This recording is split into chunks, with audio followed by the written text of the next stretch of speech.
আসসালামু আলাইকুম। ডিম আর দুধের কোনো ডেজার্ট যদি খেতে মন চায় তাহলে মাত্র 15 মিনিটে এই ডেজার্ট বানিয়ে খেতে পারবেন। খুবই সুস্বাদু আর খুবই কম সময়ে কম উপকরণে ঝটপট বানিয়ে নেওয়া যায়। যতগুলো ডেজার্ট খেয়েছি সবচেয়ে বেস্ট ছিল এই ডেজার্টটি। আশা করছি আপনাদেরও ভালো লাগবে। ভালো লাগলে লাইক, কমেন্ট, শেয়ার করে দিবেন। তাহলে চলুন বেশি কথা না বাড়িয়ে শুরু করি। প্রথমে চুলে একটা প্যান বসিয়ে দিয়েছি।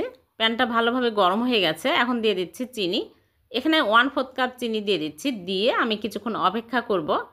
যখন চিনি মেল্ট হতে শুরু হবে তখনই আমি নেড়েচেড়ে দিব। নেড়েচেড়ে চিনিটাকে গলিয়ে নিতে হবে।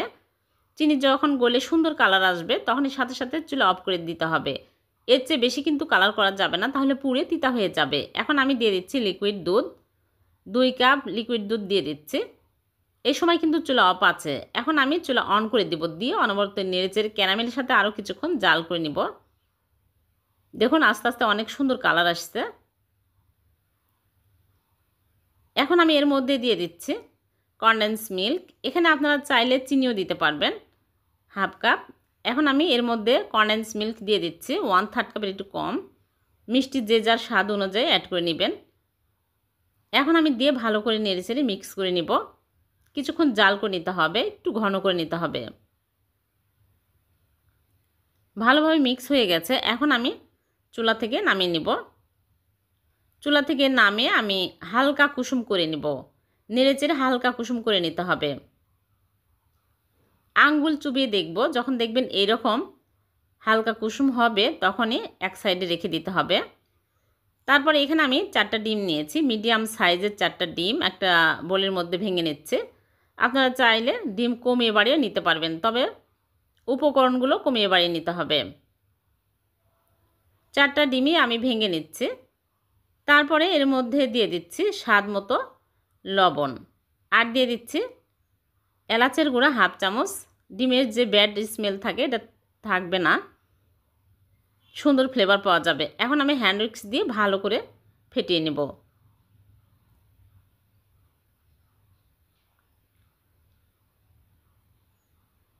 একদম স্মুথ করে ফেটিয়ে নিতে হবে।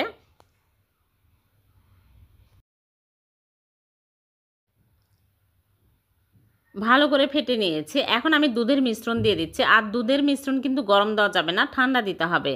এখন ঠান্ডা হয়ে গেছে, সবগুলো দিয়ে দিচ্ছি। দিয়ে আমি নেড়েচেড়ে ভালো করে মিক্স করে নেব। মেশানো হয়ে গেলে এখানে আমি চায়ের কাপ নিয়েছি, ছোট সাইজের চায়ের কাপ। এই চায়ের কাপগুলোতে আমি তুলে নিব। আপনারা চাইলে যে কোনো পাত্রে এগুলো সেট করতে পারবেন। এই ডেজার্ট চাইলে বড় পাত্রেও সেট করা যাবে। সবগুলো তুলে নিব। এখানে আমার 5 কাপ হয়েছে।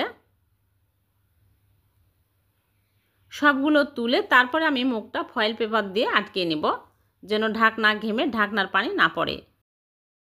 এখন আমি এগুলো চুলায় পানির ভাপে দিব। এজন্য আগে থেকেই চুলায় একটা প্যান বসিয়ে আমি পরিমাণ মতো পানি দিয়ে একটা স্ট্যান্ড বসিয়ে দিয়েছি। এই স্ট্যান্ডের উপরে একটা একটা করে কাপ বসিয়ে দিচ্ছি। আপনারা চাইলে সরাসরি প্যানের তলায় টিস্যু দিয়েও দিতে পারবেন, তবে এইভাবে দিলে ফেটে যাওয়ার চান্স থাকে না। এমনিও ফাটবে না, যেহেতু লো আঁচে থাকবে চুলার আঁচ। এখন আমি ঢেকে জাল করব 15 মিনিট লো আঁচে। এক এক চুলার আঁচ এক এক রকম, কম বেশি লাগতে পারে। 15 মিনিট পর আমি ঢাকনা খুলে চেক করে দেখব হয়েছে কি না। যদি না হয় তাহলে আরও কিছুক্ষণ রেখে দিতে হবে। হয়ে গেছে। এখন আমি চুলা থেকে নামিয়ে তুলে আমি আপনাদেরকে দেখাচ্ছি।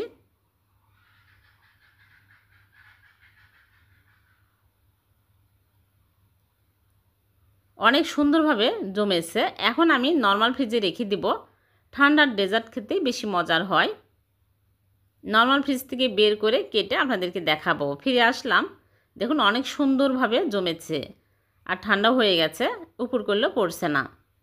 এখন আমি বাদাম কুচি দিয়ে উপর দিয়ে সাজিয়ে নিয়েছি আর কেটে আপনাদেরকে দেখাচ্ছি কতটা লোভনীয় হয়েছে। খেতে কিন্তু দারুণ মজার হয়। আপনারা বাড়িতে বানিয়ে দেখবেন। মিষ্টি খেতে মন চাইলে ঝটপট এই ডেজার্টটি বানিয়ে খেতে পারবেন। এই ডেজার্টটি বানিয়ে কাউকে খাওয়ালে সে আপনার প্রশংসা করতে বাধ্য হবে। খুবই মজার, খুবই টেস্টি। আমি যতগুলো ডেজার্ট খেয়েছি সবচেয়ে বেস্ট হচ্ছে এই ডেজার্ট, এতটাই মজার হয়। আসসালামু আলাইকুম।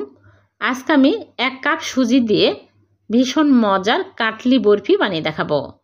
এই বরফিগুলো দেখতে যেমন সুন্দর, খেতে কিন্তু অনেক মজার হবে। 7 দিন পর্যন্ত বাইরে রেখে খেতে পারবেন, আর নর্মাল ফ্রিজে রাখলে 1 মাস পর্যন্ত ভালো থাকবে। আশা করছি আপনাদের খুবই ভালো লাগবে। ভালো লাগলে লাইক, কমেন্ট, শেয়ার করে দেবেন। তাহলে চলুন রেসিপি শুরু করি। প্রথমে সুজি ভেজে নিব। এজন্য চুলায় প্যান বসিয়ে দিয়েছি। প্যানটা ভালোভাবে গরম হয়ে গেছে। এখন দিয়ে দিচ্ছি সুজি 1 কাপ। সুজি দিয়ে আমি হালকা আঁচে নেড়েচেড়ে ভেজে নিব। চুলার পাশে দাঁড়িয়ে থেকে অনবরত নেড়েচেড়ে ভেজে নিতে হবে। খেয়াল রাখতে হবে পুড়িয়ে যেন লাল হয়ে না যায়। কিছুক্ষণ ভেজে নেওয়ার পরে এর মধ্যে দিয়ে দিচ্ছি ঘি। এখানে আমি 2 টেবিল চামচ ঘি নিয়েছি। অল্প অল্প করে দিব আর নেড়েচেড়ে নিব।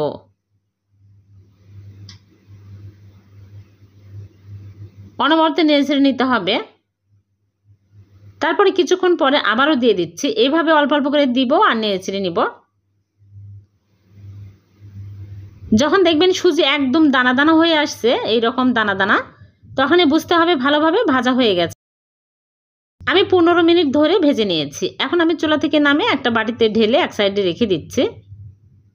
আর এদিকে আবারও চুলায় প্যান বসিয়ে দিয়ে দিচ্ছি চিনি 1.5 কাপ, মানে 1 কাপের একটু কম। আর পানি দিয়ে দিচ্ছি 1/2 কাপ।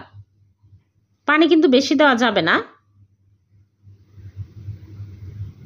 তারপরে দিয়ে দিচ্ছি সামান্য পরিমাণে লবণ, আর এলাচের গুঁড়া দিয়ে দিচ্ছি সামান্য পরিমাণে।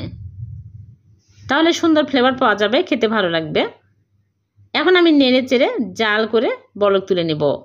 আঠালো শিরা আমাদের প্রয়োজন। চেক করে দেখব, যখন দেখবেন যে এইরকম আঠালো শিরা তৈরি হয়ে গেছে, তখনই বুঝতে হবে শিরা রেডি হয়ে গেছে। এখন আমি চুলার আঁচ লো আঁচে করে ভাজা সুজিগুলো দিয়ে দিচ্ছি। সবগুলো দিয়ে আমি চুলার আঁচ লো আঁচে করে অনবরত নেড়ে চেড়ে নিব। আর এখানে আমি 2 টেবিল চামচ নারিকেলের গুঁড়া দিয়েছি, তাহলে খেতে আরও বেশি ভালো লাগবে। নারিকেলের গুঁড়া দিয়ে নেড়ে চেড়ে একদম ঘন টাইট করে নিব। যখন দেখবেন এইরকম আঠালো একদম শক্ত হয়ে আসছে, ডোয়ের মতো হয়ে আসছে, তখনই চুলা থেকে নামিয়ে নিতে হবে। চুলা থেকে নামিয়ে একটা প্লেটে ঢেলে নিচ্ছি। নিয়ে হালকা গরম থাকতে আমি সন্দেশের শেপ দিয়ে নিব। একটা ছাঁচ নিয়েছি। এই ছাঁচগুলো মেলাতে কিনতে পাওয়া যায়, মার্কেটেও কিনতে পাওয়া যায়। এরকম করে অল্প অল্প করে নিয়ে আমি এরকম করে চাপ দিয়ে ডিজাইন করে নিচ্ছি। ঘি লাগিয়ে নিতে হবে ছাঁচের গায়ে, তাহলে খুব সহজে উঠে আসবে, লেগে থাকবে না। যে কোনো রকমের এই সন্দেশের শেপ দিয়ে নিতে পারেন, কিন্তু ছাঁচ দিয়ে ডিজাইন করলে দেখতে ভালো লাগে।